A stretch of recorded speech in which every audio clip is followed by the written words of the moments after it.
Israel tem devorado quem o ataca, vencendo todas as guerras, apesar de enormes desvantagens.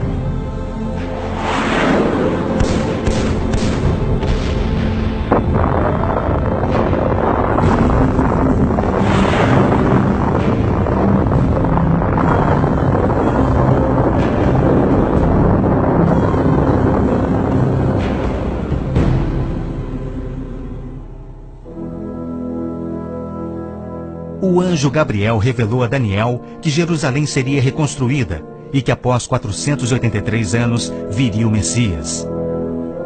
E que seu próprio povo, o povo de Israel, o rejeitaria e o crucificaria. Que a cidade e o templo ficariam outra vez em ruínas. E foi assim que aconteceu. Depois o ungido será morto e já não haverá lugar para ele.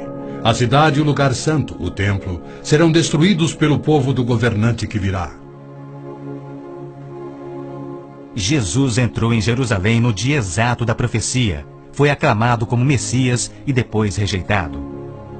Jesus mesmo profetizou: Eu lhes garanto que não ficará aqui pedra sobre pedra. Serão todas derrubadas. E serão levados como prisioneiros para todas as nações. No ano 70 DC, exatamente como Cristo previu, os exércitos romanos, sob Tito, saquearam Jerusalém, derrubaram o templo de Herodes e não deixaram pedra sobre pedra. Mais de 1 milhão de judeus foram mortos e o remanescente espalhado pelas nações. Vocês serão desarraigados da terra em que estão entrando para dela tomar posse. Então o Senhor os espalhará pelas nações, de um lado ao outro da terra. Os profetas de Israel também previram o antissemitismo, que perseguiria os judeus por toda parte. Vocês serão motivo de horror e objeto de zombaria e de riso para todas as nações. Espalhados entre as nações, os judeus têm sido odiados, perseguidos e mortos como nenhum outro povo, enquanto a estéril terra de Israel permaneceu de luto. Após sua visita em 1867, o escritor Mark Twain escreveu: Belém, a terra em que os anjos cantaram não é habitada por criatura alguma. A Palestina se recobre de pano de saco e cinzas, desolada e sem beleza. Em outra de suas profecias admiráveis, Jesus declarou: Jerusalém será pisada pelos gentios, até que os tempos deles se cumpram. Jerusalém foi disputada por todos os grandes povos da história. Babilônios a dominaram, depois os Medo-Persas. Alexandre o Grande tomou a Palestina para os gregos em cerca de 300 a.C. Depois foram os egípcios, seguidos pelos assírios e então os romanos. Invasores islâmicos se apoderaram dela, mas foram depostos nas cruzadas. Mais tarde, os mamelucos islâmicos do Egito a tomaram. Depois, os turcos otomanos reinaram por 4 séculos. E ao longo destes séculos, os judeus ali viveram e sofreram. O pleno cumprimento das profecias bíblicas sobre Israel, Jerusalém e os judeus é a prova incontestável da existência de Deus e da veracidade bíblica. Muitos pensam que as cruzadas católicas libertaram a Terra Santa para os judeus, quando, na verdade, massacraram os judeus e tomaram a terra para a Igreja Católica. O Papa Urbano II, que organizou a primeira cruzada, desafiou seus seguidores a seguirem a estrada para o Santo Sepulcro, tomando a terra daquela raça malvada e sujeitando-a ao seu domínio. Hordas de voluntários, ostentando a bandeira da cruz, massacraram os judeus, a linhagem terrena de Cristo. Isso por todo o trajeto a Jerusalém. O líder da cruzada, Godofredo de Bouillon, jurou que se vingaria pelo sangue de Cristo, matando até o último dos judeus. Ao tomarem a cidade de Davi, seus homens perseguiram os judeus até a sinagoga e atearam fogo nela. Os papas subsequentes trataram os judeus como leprosos sem qualquer direito. Entre estes, Pio VII, Leão XII, Pio VIII e Gregório XVI. O abuso de Hitler contra os judeus alemães antes da Segunda Guerra descortinou um antissemitismo fervilhante que se estendeu por todo o mundo. Ao navio transatlântico St. Louis, abarrotado com 1.100 refugiados judeus, foi negado acesso a todos os portos nas Américas do Sul, Central e do Norte. 700 destes tinham vistos de imigração para os Estados Unidos, porém o presidente Roosevelt os enviou de volta para morrerem nos fornos de Hitler. Até mesmo a Suíça rejeitou os judeus, devolvendo-os aos seus assassinos, e serviu como banqueira de Hitler, guardando para os nazistas bilhões de dólares em ouro e dinheiro roubado das vítimas judias. No final da Segunda Guerra, a promessa de Deus de retornar o seu povo à Terra Prometida parecia mais absurdamente ilógica do que nunca. 6 milhões de judeus perderam a vida no Holocausto de Hitler, um fato que muitos continuam a negar. Embora Adolf Eichmann relatou, enquanto prisioneiro, que o massacre dos judeus foi o maior de todos os crimes, a maior dança funesta da história da humanidade.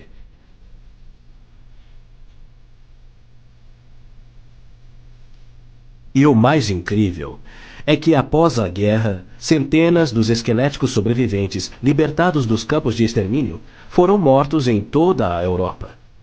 Porém, Deus não esquecera das suas promessas. De 1900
Até hoje, nenhum mapa árabe admite a existência de Israel.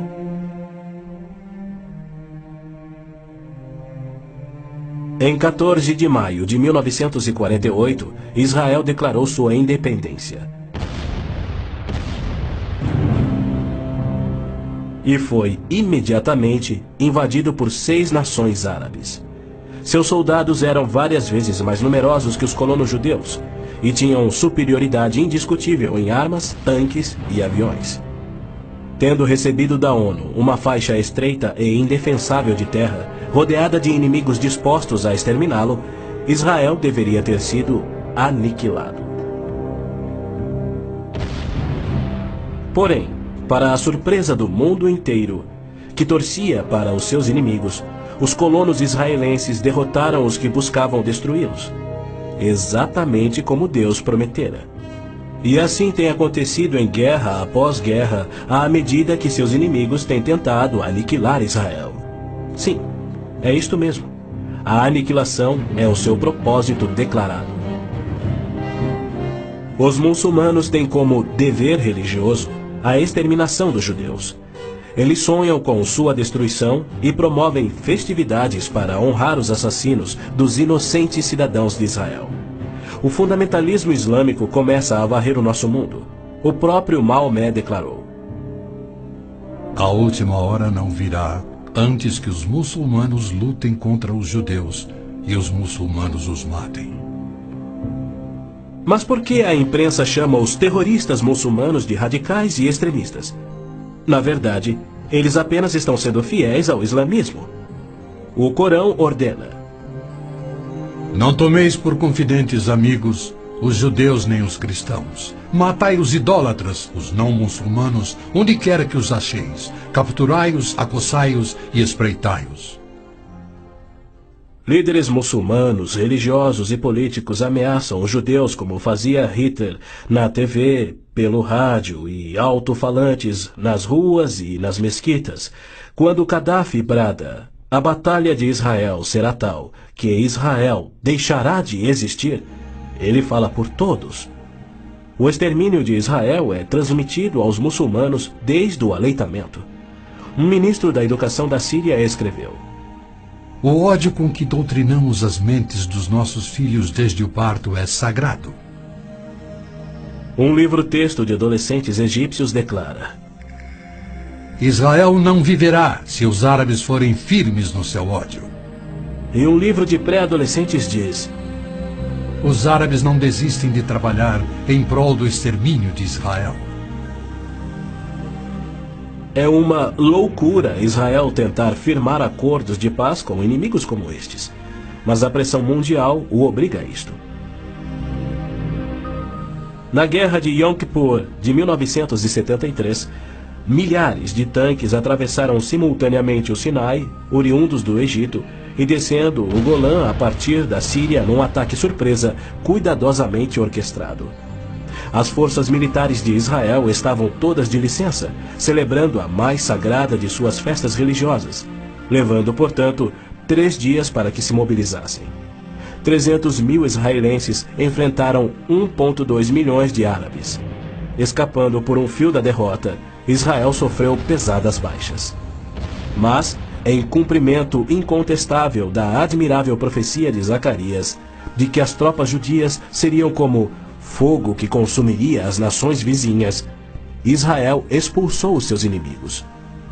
Em retaliação por ter se defendido, 61 nações romperam relações diplomáticas com Israel, enquanto nenhuma nação repreendeu os árabes por seu ataque surpresa. Este tenso e custoso estado de alerta de Israel tem sido manipulado de modo a acusá-lo de perpetrador de violência infundada contra vizinhos amantes da paz.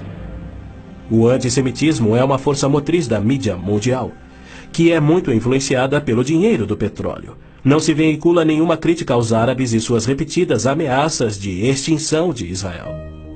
Quando Israel deportou 400 terroristas do Hamas e do Jihad Islâmico por terem matado e mutilado centenas de seus civis, foi criticado pela mídia internacional e censurado pelas Nações Unidas. Mas quando o Kuwait deportou 300 mil palestinos, em sua maioria civis inocentes, A mídia fez pouco caso e as Nações Unidas ignoraram o fato. As Nações Unidas são flagrantemente pró-árabes e contra Israel. As chamadas Forças de Paz das Nações Unidas no Líbano abrigaram terroristas da OLP, ofereceram suas instalações para treinar terroristas, forneceram equipamento militar e auxiliaram as equipes de terroristas a caminho de atacarem Israel. Quando Israel se viu pressionado a ponto de invadir o sul do Líbano para expulsar a OLP, descobriu na área das Nações Unidas estoques suficientes de armamentos para sustentarem uma invasão de 1 milhão de homens. E a maioria, incrivelmente, era avançada demais para ser operada pela OLP e era obviamente destinada a uma invasão soviética. A ONU já condenou Israel mais de 370 vezes por ter se defendido, porém nunca condenou os terroristas ou os seus agressores. 2 anos após a Olimpíada de Munique, em que a OLP assassinou 11 atletas israelenses, Arafat, o seu líder, foi convidado para falar na Assembleia Geral da ONU. E foi recebido como herói, embora clamasse pela extinção de Israel. O então secretário-geral da ONU, Boutros Ghali, declarou: Os judeus devem abrir mão de sua condição de nação e do Estado de Israel para serem assimilados como uma comunidade do mundo árabe. O Domo da Rocha, no cume do Monte Moriá, está situado no coração de Jerusalém. Esta edificação de 141